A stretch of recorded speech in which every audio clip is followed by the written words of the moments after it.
Thank you, Mr. President. Mr. President, I'm very curious. You've spoken about in the red. Thank you so much, Mr. President. Justice Thomas and Alito, as you know, are the most conservative constitutional justices.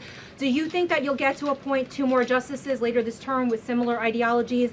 And what type of vetting process will they go through to ensure they uphold I don't know, but they're great Constitution? justices. That's all I can say. And I hope they're going to be around a long time. I hope they're going to stay healthy. They're great people. They're great. And Justice Alito, too, to add to the group. These are great men.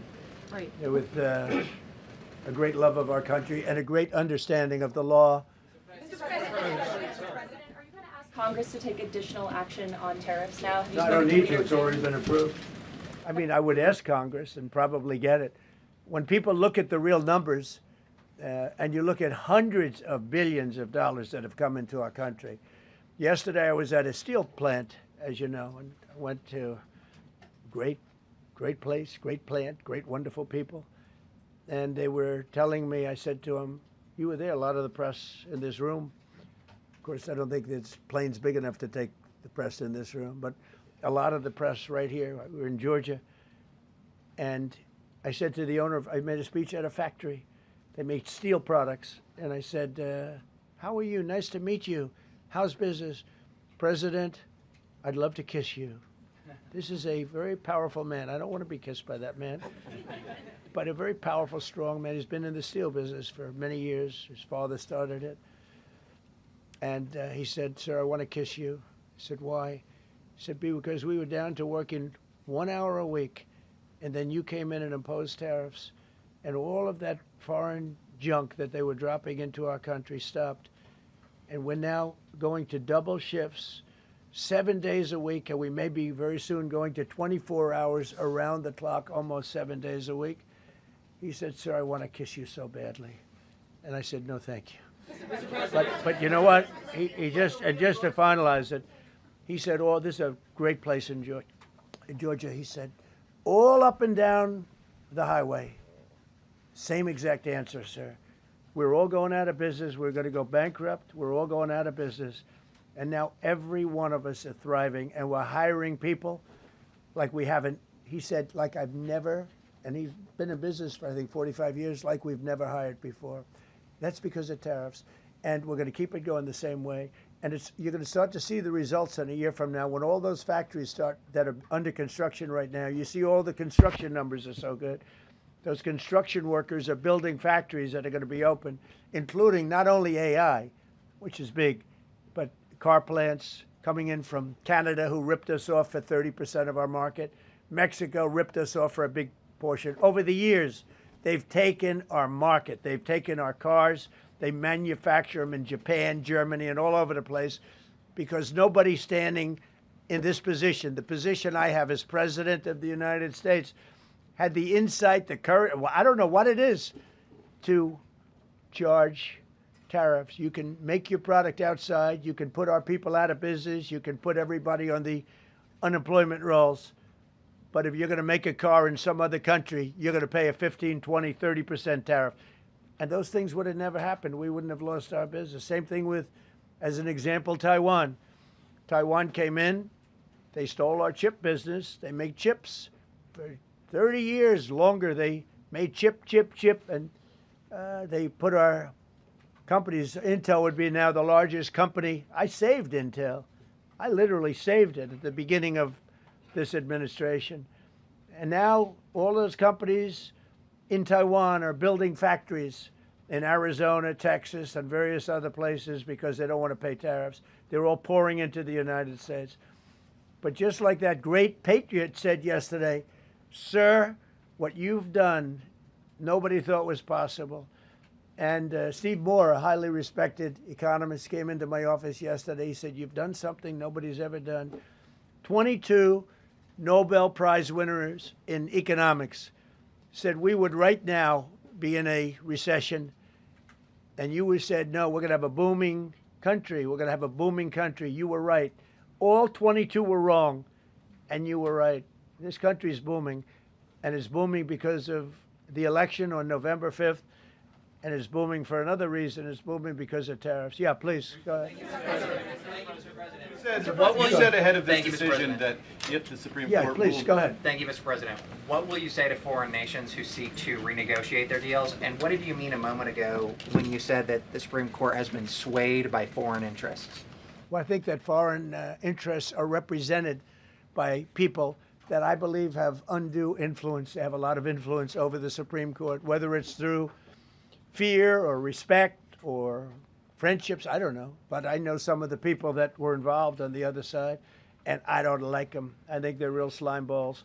And got to do what's right for the country. You got to do what's right for the Constitution. That's why I respect so much Justice Thomas and Alito, Kavanaugh, because they not only dissented, their dissent is so strong. When you read their dissent, you know, a lot of times you'll read a dissent and it's like, well, you don't know, it could go either way.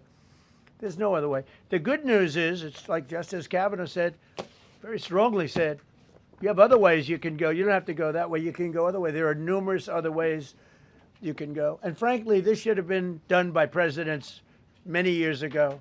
They allowed our country to be eaten alive. We lost 50% of our car business. We used to make cars. We made all the cars. And then Mexico came, Canada came, and Japan and Germany. But they're all coming back now. They're all coming back at record levels. No, you please.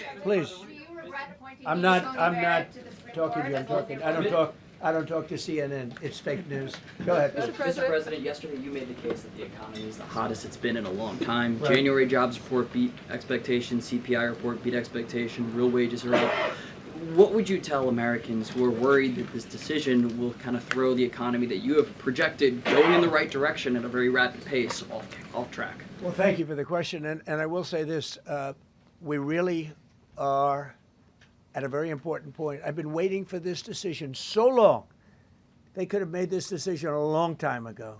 Not complex. They're wrong on it. It's a ridiculous decision. But they should have released this a long time ago. We waited months.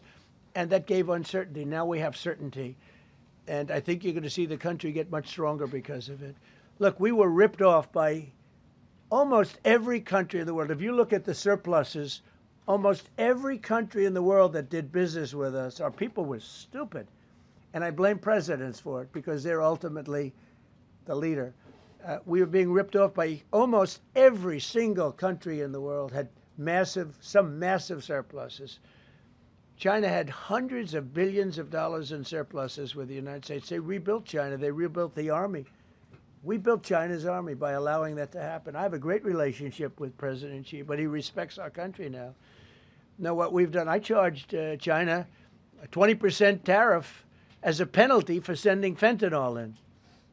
And that was 20 times more than they could make by selling fentanyl. And I said, you know, at some point you're going to say, like, and they have reduced it. You know, fentanyl is down by more than 30% coming into our country. Part of that is our strong border. We have a strong border now.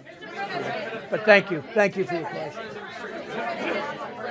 Mr. President, sir, you warned once in a social media post that if the Supreme Court did this, shot down your tariffs, the U.S. would be, quote, financially defenseless. Are we financially defenseless right now? No, because we're doing something in a different way. We're doing something in a very powerful way, and we're using things that some people thought we should have used in the first place.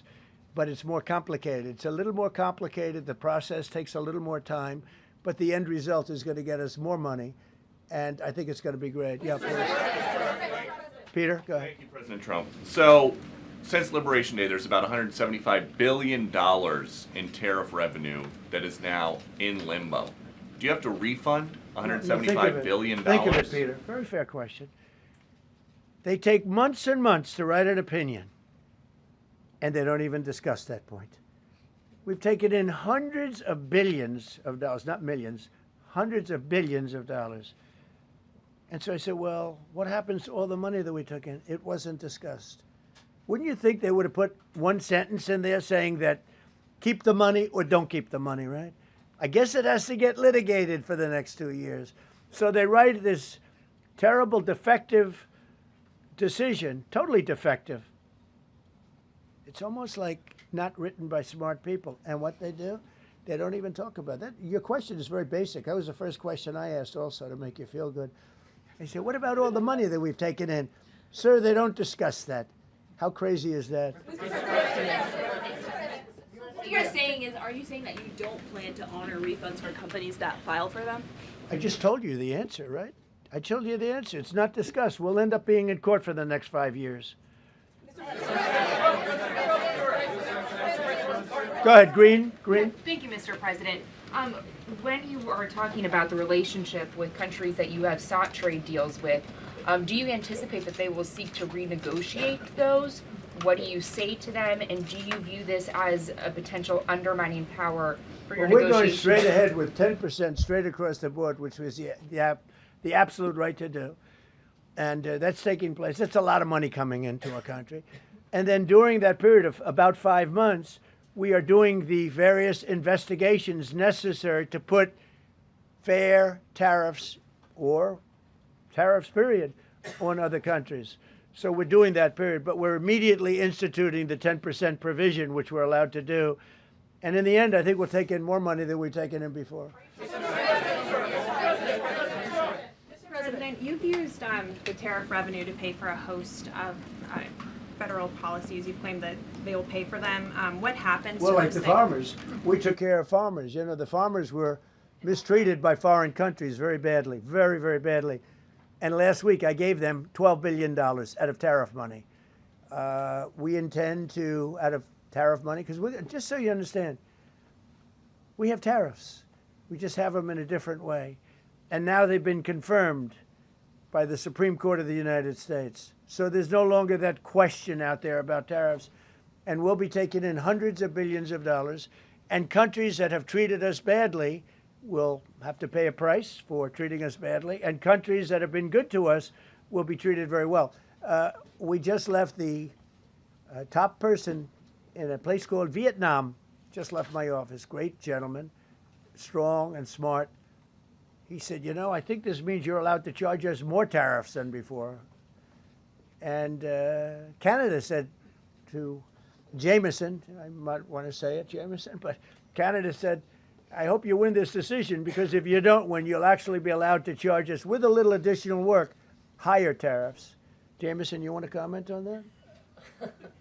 Yes, sir. So, to the President's point, we have a lot of tools out there. We have Section 122, which will be implemented today. It will be signed today and implemented very shortly. We have Section 301 investigations, which are incredibly legally durable, where we can investigate and address unfair trading practices that have led to our huge trade deficit. And so you can look forward in the coming days and weeks to seeing all of that come out, and we're going to keep continuity in the program. We're going to keep addressing this so that the deficit can keep going down. That's the trend it has, and we can make America great again. No. Several of Republicans in Congress have supported this decision by the Supreme Court, and Hakeem Jeffries, the Democratic leader, has called you a wannabe king. Why wouldn't him a low IQ? But why wouldn't he doesn't even know? And I watched him the other day interview. The guy doesn't even know what a tariff is. But there's been bipartisan criticism No, not bipartisan. of the tariffs. Excuse me. There's several A few Republicans people. have said that. Yeah, But a why few people. wouldn't you just work with Congress to come up with a plan? I don't have to. push tariffs. I have through? the right to do tariffs, and I've always had the right to do tariffs. And it's all been approved by Congress, so there's no reason to do it. All we're doing is we're going through a little bit more complicated process, not complicated very much, but a little more complicated than what we had. We'll be able to take in tariffs, more tariffs. And the Congress people and the Congress. Down the Canadian tariffs last week. Yeah, There's yeah, been votes you in know the why? Senate against it. Yeah, because we lost 2 Republicans or 3 Republicans because they're not good Republicans. What you don't say, you don't say that we got 215 votes. You need to 218 for something to pass. Yeah, sure we do. We might have lost 3 votes, and what was the score on the Republican side? 215 to 3, right? But you don't say that. We have great unity. There's great unity in the Republican Party, and I hope everyone's going to vote Republican, because otherwise you won't have a country left, because these people have been they are destroying our country.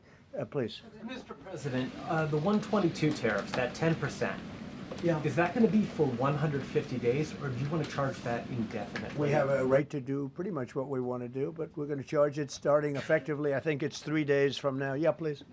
Mr. President, you speak to a lot of factory workers, a lot of manufacturing workers. What does the Supreme Court ruling say? What's that message to those factory workers? Well, I think the factory workers are happy because we're now telling them that they're going to look. the man I met with yesterday who owned a factory was out of business. He was out of business.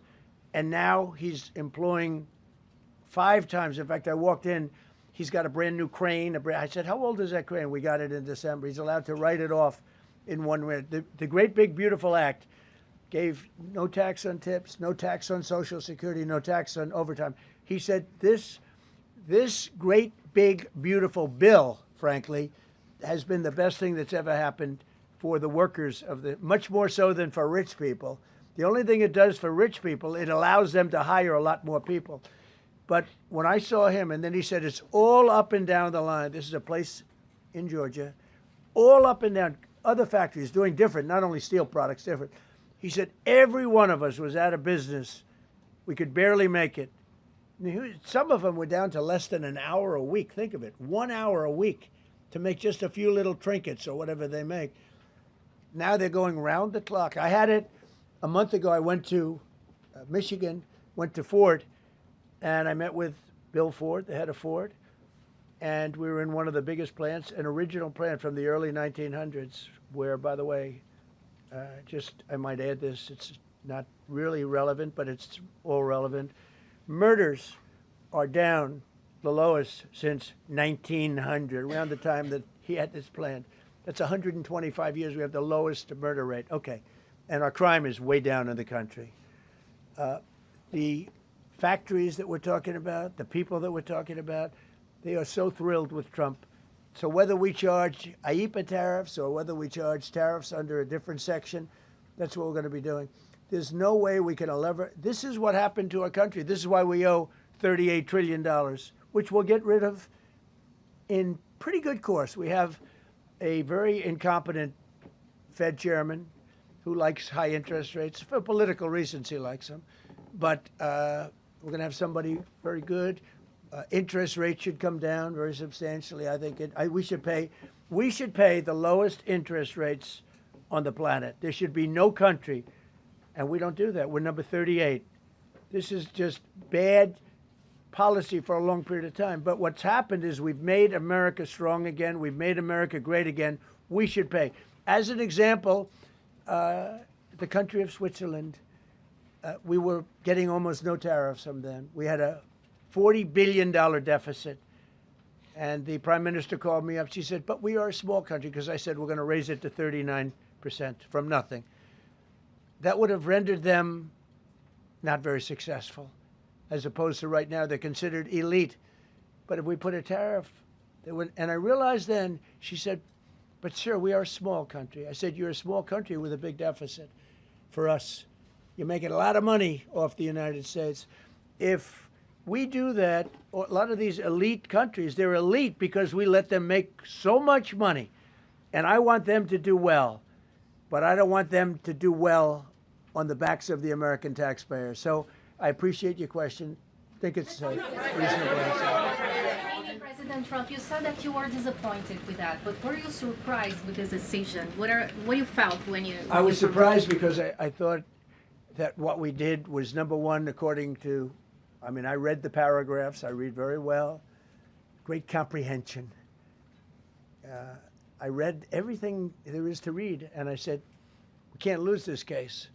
But we can when judges are political, when they want to be politically correct, when they're catering to a group of people in D.C. Maybe, I don't know what it is, because when you read it, there's no other interpretation. There is no other interpretation. But it's okay, because what has come out, and I'll say it for the third time and maybe the last time in a while, is that we've taken the uncertainty of tariffs out, because we had uncertainty. We got sued by sleazebags, I know them well, that are very outside country, China-centric, but outside country-centric. And they're going to end up not doing as well as they did before. America was becoming really, really, we're strong again. Hey, we have the strongest military. I rebuilt the military in the first term. We have the most powerful military. We make the best equipment. And even them, you know, we could do much better. We have people that get paid a lot of money to manufacture Patriot missiles and javelins and all the different things. But when you want them, they're too slow. And we put them on notice, and they're going to make, our country is is building a lot of things right now, and our country is doing really well, and we're going to keep it that way. The bottom line is that the word certainty is now in the equation. Every single thing I said today is guaranteed certainty. It's been tested, as Jameson said 1,000 times. Literally, I said hundreds of times. He said, sir, actually thousands of times, and won in all of the courts. And we're just going back to that. And the problem is that we had other presidents that weren't into trade. Maybe they weren't business oriented. Maybe they weren't smart. We had some dummies too, you know. I respectfully say we had some real dummies. So we are going to keep it going just as before, probably more so. But you're no longer going to be asked, every time I got up, you'd ask, well, what happens if you can't charge tariffs? Now we can. And by the way, in their decision, they specifically said, we can do these. We have alternatives, yeah.